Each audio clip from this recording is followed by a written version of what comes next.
চান্দিনা বেগম আহমেদ কলেজের উচ্চ মাধ্যমিক 2021 সালের পরীক্ষার্থীরা, তোমরা গতদিন আমরা তোমাদের জন্য পদার্থবিজ্ঞান প্রথম পত্রের অ্যাসাইনমেন্ট 1 ভেক্টর নিয়ে আমরা বিস্তৃত প্রশ্নগুলোর উত্তর দিয়েছি, আলোচনা করেছি। আজকে আমরা পদার্থবিজ্ঞান দ্বিতীয় পত্রের অ্যাসাইনমেন্ট নং 2 পদার্থবিজ্ঞান দ্বিতীয় পত্র এর পদার্থবিজ্ঞান দ্বিতীয় পত্রের প্রথম অধ্যায় তাপগতিবিদ্যার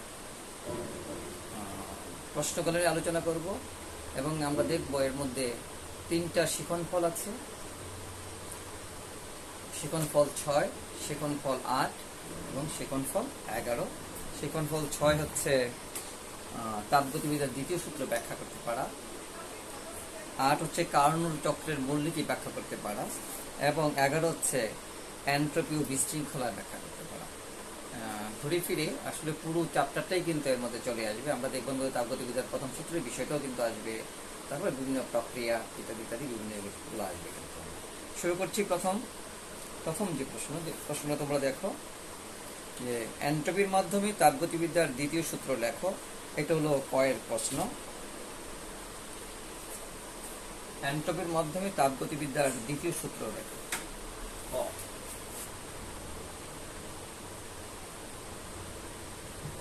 এনট্রপি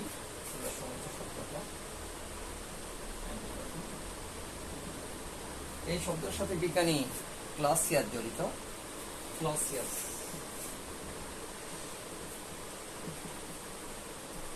1854 সালে শব্দটা বলেছেন। আমরা দেখেছি তাপগতিবিদ্যার প্রথম সূত্র মূলত শক্তির নিত্যতা সূত্রেরই প্রকাশ, কিন্তু এবং ওখানে আমরা দেখেছি তাপগতিবিদ্যার প্রথম সূত্রে আমরা দেখেছি যে শক্তি কোনো একটা সিস্টেমে যখন তাপ সরবরাহ করা হয় তার কিছু অংশ সিস্টেমের অন্তঃস্থ শক্তির পরিবর্তন করে বাকিটা বহিঃস্থ কাজ সম্পাদন করে। এবং আমরা দেখেছি সমষ্ণ প্রক্রিয়ায় একটা রাশি স্থির থাকে যার নাম হচ্ছে উষ্ণতা বা তাপমাত্রা। তা ক্লাসিয়াস তাপগতিবিদ্যার দ্বিতীয় সূত্রের বিবৃতি যখন দিয়েছেন তখন উনি বলেছেন, এবং বিবৃতি দেওয়ার ক্ষেত্রে উনি যার কথাটা ফলো করেছেন, যে বিজ্ঞানীর কথা ফলো করেছেন, এটা হচ্ছে বিজ্ঞানী কার্নো, যিনি তাপ ইঞ্জিনে কাজ করেছেন। উনি তাপ ইঞ্জিন দিয়ে কাজ করার পরে কিন্তু কনক্লুশন উনি বলেছেন মানে কখনোই তাপ শক্তিকে পুরোপুরি যান্ত্রিক শক্তিতে পরিণত করা পুরোপুরি সম্ভব হবে না। এই যে ওনার ধারণাটা, এই ধারণাটাকে কিন্তু বিভিন্ন বিজ্ঞানীরা দ্বিতীয় সূত্র হিসেবে ব্যাখ্যা দিয়েছেন। আমরা জানি এখানে ক্লসিয়াস, ক্যালভিন, প্লাঙ্ক এটা দিয়েছেন ব্যাখ্যা, কার্নোর ব্যাখ্যা দিয়েছেন।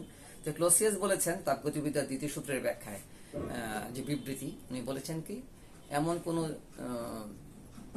এমন কোন যন্ত্র ধরো নির্মাণ করা সম্ভব হবে না, মানে বাইরের শক্তির সাহায্য ছাড়া কোন স্বয়ংক্রিয় যন্ত্রের পক্ষে নিম্নতর উষ্ণতার বস্তু থেকে উষ্ণতার বস্তুতে তাপের সরবরাহ করা সম্ভব হবে না। অর্থাৎ তাপ সবসময়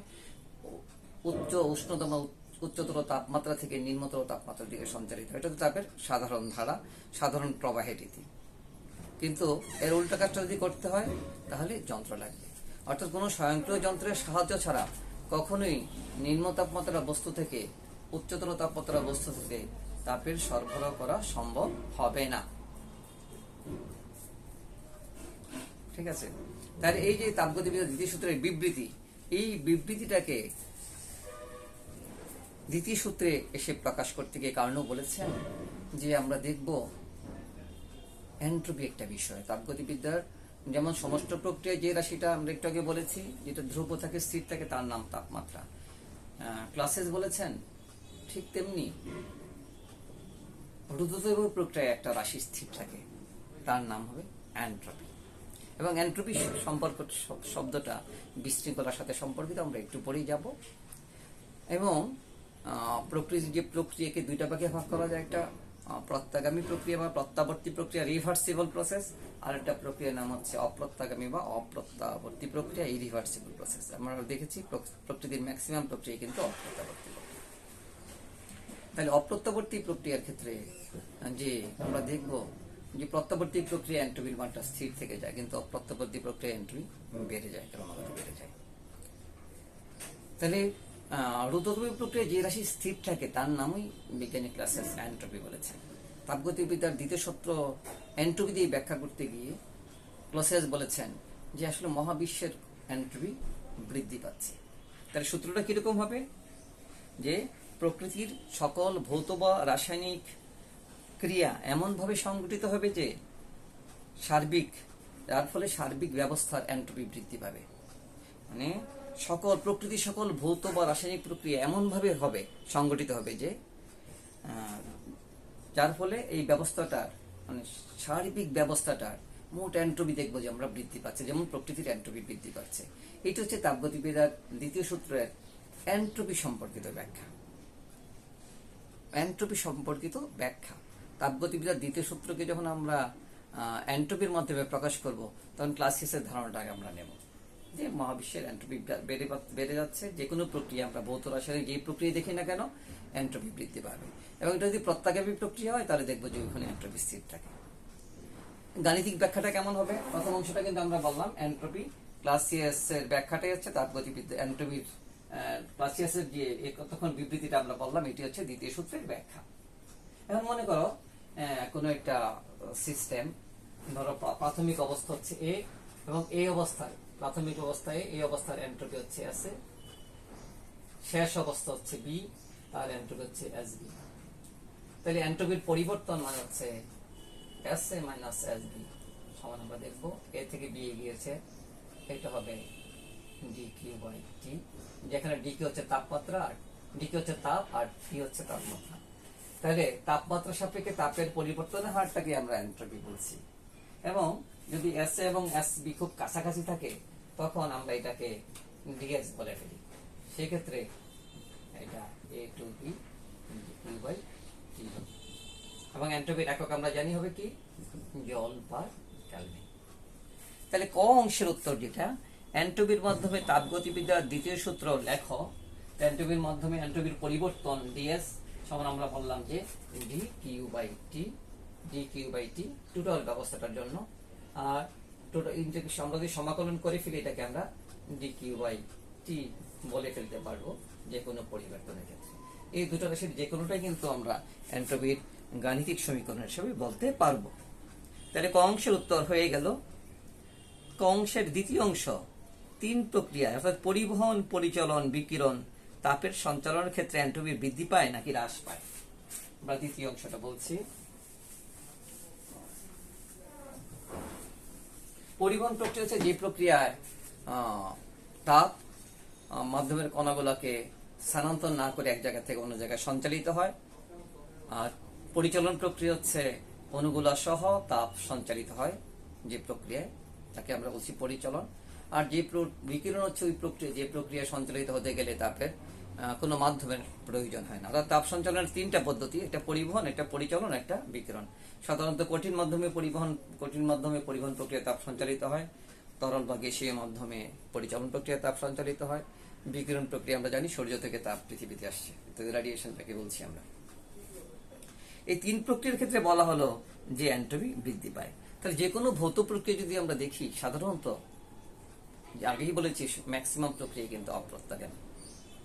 আর প্রত্যাগামী হচ্ছে ওই প্রক্রিয়া যে প্রক্রিয়া সামনের দিকে এগোতে পারে, আবার যে প্রক্রিয়ার প্রতি স্তরে, যে প্রক্রিয়ার সামনের দিকে এগিয়ে আবার পিছনের দিকে ফিরে আসতে পারে, আদি অবস্থানে ফিরে আসতে পারে, এবং প্রক্রিয়ার প্রতি স্তরে এবং তাপ এবং কাজের ফলাফল সমান এবং বিপরীতমুখী হয়, সেই প্রক্রিয়াকে বলছি আমরা প্রত্যাগামী প্রক্রিয়া। আর অপ্রত্যাগামী প্রক্রিয়া যে প্রক্রিয়া একমুখী, শুধু একদিকে এগিয়ে যাচ্ছে আর পিছন ফিরে আসছে না, প্রক্রিয়ার প্রতি স্তরে তাপ এবং কাজের ফলাফল সমান বিপরীতমুখী হচ্ছে না, ইত্যাদি ইত্যাদি। তাহলে আমরা প্রকৃতির ম্যাক্সিমাম প্রক্রিয়াই কিন্তু সাধারণ ধারাটা যেটা অপ্রত্যাগামী প্রক্রিয়া। তো এরকম আমরা পরিবহন, পরিচালন, বিকিরণ যে কোনো তাপীয় সঞ্চালনের প্রক্রিয়া হোক না কেন, আমরা বলতে পারি যে এন্ট্রপি বৃদ্ধি পায়। দেখাচ্ছি আমরা। ধরো একটা প্রক্রিয়া হচ্ছে এটা, আর একটা প্রক্রিয়া হচ্ছে এটা। ধরো এ, এটা বি, এর তাপমাত্রা T1, এটার তাপমাত্রা T2 পাশাপাশি আছে। ধরো এই প্রক্রিয়া এখান থেকে ধরো Q1 তাপ এখানে চলে গেল, বা DQ পরিমাণ তাপ এখানে চলে গেল, পাশাপাশি যেহেতু আছে তাপের সঞ্চালন হয়েছে, তাহলে তাপ সঞ্চালনে সে DQ পরিমাণ তাপ পাবে। এর থেকে DQ পরিমাণ তাপ চলে গেল, এই DQ পরিমাণ তাপ পেয়ে গেল। তাহলে প্রথম প্রক্রিয়ার এন্ট্রপির পরিবর্তন যদি আমরা ds1 বলি, ds1 হচ্ছে মাইনাস dq বাই t1, আর দ্বিতীয় প্রক্রিয়ায় তাপ পেল, তার এন্ট্রপির পরিবর্তন ds2 হচ্ছে প্লাস dq বাই t2। তাহলে মোট এন্ট্রপির পরিবর্তন, মোট এন্ট্রপির পরিবর্তন ds সমান হচ্ছে ds1 plus ds2 minus dq by t1, এবং এখানে কিন্তু t1 গ্রেটার দেন t2, বেশি তাপমাত্রা থেকে কম তাপমাত্রার দিকে তাপের সঞ্চালন ঘটে, প্লাস dq বাই t2। যেহেতু t1 গ্রেটার দেন t2, সুতরাং আমরা বলতে পারবো এটার মানটা গ্রেটার দেন 0, যেহেতু t1 গ্রেটার দেন t2, কারণ এই মানটা হবে কম, এই মানটা হবে বেশি, যার জন্য এটার মানটা 1 থেকে বড় হবে। অর্থাৎ কি, মোট এন্ট্রপির পরিবর্তন ধনাত্মক হচ্ছে, এন্ট্রপি বৃদ্ধি পাচ্ছে, এন্ট্রপি বৃদ্ধি পাচ্ছে।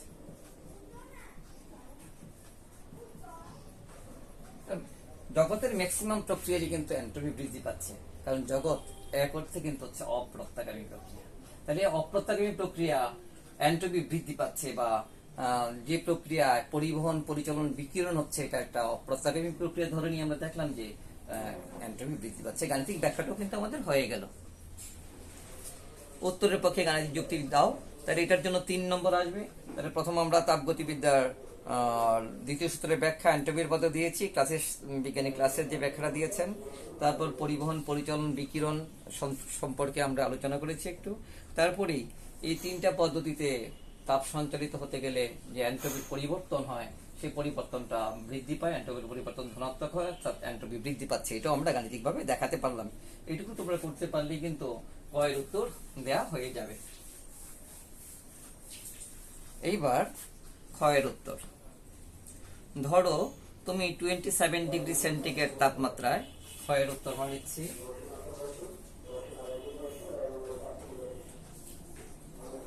27 ডিগ্রি সেন্টিগ্রেড তাপমাত্রায় স্বাভাবিক চাপের 1 গ্রাম হাইড্রোজেন গ্যাসের আয়তন সমষ্ণ প্রক্রিয়ায় প্রসারিত করে 4 গুণ করলে এতে এন্ট্রপির পরিবর্তন নির্ণয় করো। আমরা জানি তাপগতীয় প্রক্রিয়া 4 প্রকার। এটা সমষ্ণ প্রক্রিয়া, এটা রৌদ্রতাপ প্রক্রিয়া, সমায়তনীয় প্রক্রিয়া, সমচাপীয় প্রক্রিয়া। সমষ্ণ প্রক্রিয়া হচ্ছে ওই প্রক্রিয়া যে প্রক্রিয়ায় সিস্টেমের তাপমাত্রার কোনো পরিবর্তন হয় না, অর্থাৎ চাপের সাথে আয়তনের পরিবর্তন হবে। P1 V1 = P2 V2, এই সমীকরণটা মেনে চলবো। এই সমষ্ণ প্রক্রিয়ার ক্ষেত্রে তারা চেয়েছে এন্ট্রপির পরিবর্তন কত হবে। তাপমাত্রা দেয়া আছে 27 ডিগ্রি সেন্টিগ্রেড, অর্থাৎ এখানে তাপমাত্রা T সমান দেয়া আছে 27 degree centigrade, 27 plus 2 73 kelvin, 300 kelvin. আয়তন V1 যদি V হয়, আদি আয়তন, শেষ আয়তন V2 হচ্ছে 4V, 4 গুণ আয়তন বেড়েছে। এতে এন্ট্রপির পরিবর্তন চেয়েছে। আর hydrogen gas, 1 gram hydrogen gas, সেই মোল সংখ্যা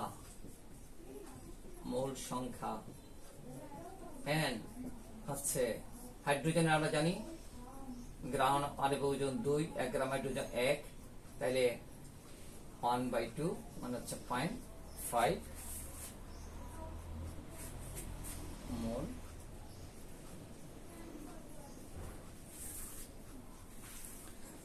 আমরা জানি সার্বজনীন গ্যাস বলয় দ্রবক R = 8.31 জোল পার কেলভিন পার মোল। এটুকু জিনিস আমাদের লাগছে। আমরা এন্ট্রপির পরিবর্তন চাইব, এবং আমরা তাপগতিবিদ্যার প্রথম সূত্র থেকে জানি dq সমান du প্লাস dw, যেখানে dq হচ্ছে সিস্টেমের সরবরাহকৃত তাপ, d হচ্ছে অন্তঃস্থ শক্তির পরিবর্তন, dw হচ্ছে pdv। du কে আমরা লিখতে পারি cv × dt প্লাস dw। এবং সমষ্ণ প্রক্রিয়ায় তাপমাত্রার পরিবর্তন হয় না বিধায়, সমষ্ণ প্রক্রিয়ার ক্ষেত্রে dt এর মান 0, মানে এটা হচ্ছে 0 প্লাস dw। সমষ্ণ প্রক্রিয়ার ক্ষেত্রে আমরা বলে ফেলতে পারবো dq সমান এরকম, বা dq সমান হচ্ছে dw। এটা আমরা জেনে নিব। আমরা আগেই দেখেছি এন্ট্রপির যে সমীকরণ, পরিবর্তন ds সমান হচ্ছে dq বাই t। তাই এখানে dq হচ্ছে dw ডিকিউ হচ্ছে ডিডব্লিউ। এখন আমরা ডিডব্লিউ এর মানটা বের করতে চাইবো। আগে আমরা ডিডব্লিউ এর মানটা বের করে ফেলি। ডিডব্লিউ মানে আমরা বলছি যখন মোট কাজ হবে তাকে আমরা বলবো ডব্লিউ। মোট কাজটা হবে ডব্লিউ। ডব্লিউ সমান আমরা জানি সমষ্টি তত্ত্বের ক্ষেত্রে ডব্লিউ মান হচ্ছে NRT ln V two by V one সমষ্টি প্রক্রিয়ায় কাজের সমীকরণ। এবং এন এর মান হচ্ছে 0.5 আর 8.31, টি এর মান 300, লন ভি2 4/1 মানে 4, এর একক হবে জোল। আমরা একটু ক্যালকুলেট করলেই তার মানটা পেয়ে যাব 1728.85। তাহলে খ অংশর একটা বড় অংশ হয়ে গেল, ডব্লিউ পেয়ে গেলাম বা ডিডব্লিউ আমরা বলতে পারি, ডিডব্লিউ এর মানটা পেয়ে গেলাম। এবং যেটা হচ্ছে কিউর সমান, অর্থাৎ ডিডব্লিউ মান হচ্ছে ডিকিউ। আমরা যদি এটাকে ডিডব্লিউ বলি আপত্তি নেই, ডিডব্লিউ মানে ডব্লিউ। সুতরাং ডি এর সমান হচ্ছে ডিকিউ বাই টি, ডি এর সমান হচ্ছে D Q by T 1728 divided by T এর মান হচ্ছে 300 জুল পার কেলভিন। এটার মানটা হয়ে যাবে 5.76 জুল পার কেলভিন। তাহলে খ অংশের উত্তর আমরা দিতে সক্ষম হলাম। এবার গ অংশের, তাহলে খ অংশে চেয়েছে সমষ্টি প্রক্রিয়ার ক্ষেত্রে এন্ট্রপির পরিবর্তন কত হবে আমরা বের করে ফেলতে পারলাম। 5.76 জুল পার কেলভিন হলো সমষ্টি প্রক্রিয়া এন্ট্রপির পরিবর্তন। আমরা গাণিতিক রাশিমালার সাহায্যে এই বিষয়টাকে আমরা করে ফেলতে পারলাম। ক্ষয়ের অংশের জন্য কিন্তু 2 নম্বর থাকবে, তোমরা এটুকু লিখতে পারলে কিন্তু 2 নম্বর পাওয়ার উপযুক্ত হবে। 3 নম্বর প্রশ্ন যেটা অর্থাৎ গ এর যে অংশ, গ এর অংশটায় বলা আছে সমচাপ প্রক্রিয়ায় 1 গ্রাম হাইড্রোজেন গ্যাসের আয়তন 4 গুণ প্রসারণে এন্ট্রপির পরিবর্তন হবে কিনা নির্ণয় করো। এবার আমরা হচ্ছে গ সমচাপ প্রক্রিয়া। আমরা জানি যে প্রক্রিয়ায় সিস্টেমের চাপ স্থির থাকে, চাপ স্থির থাকে মানে এখানে চার্জের সূত্র প্রয়োগ হবে, অর্থাৎ v1 বাই t1 সমান হয়ে যাবে v2 বাই t2। চার্জের সূত্র থেকে আমরা এটা জানি।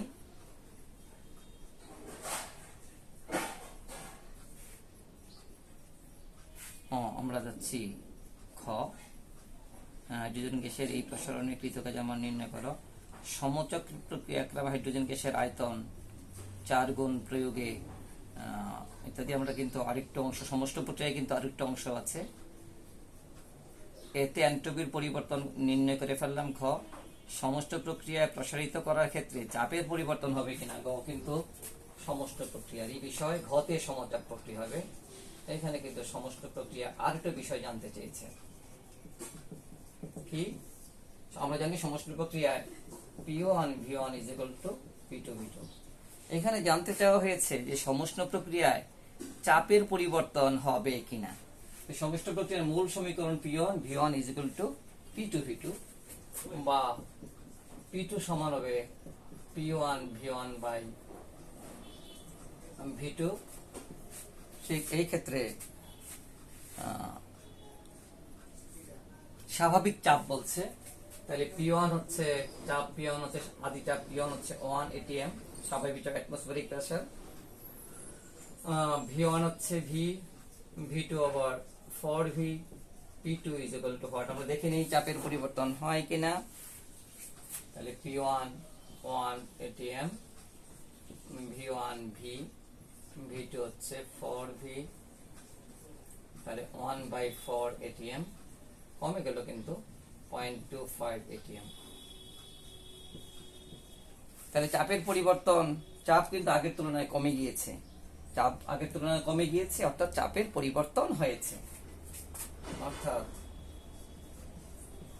চাপের পরিবর্তন হয়েছে, চাপের পরিবর্তন হয়েছে।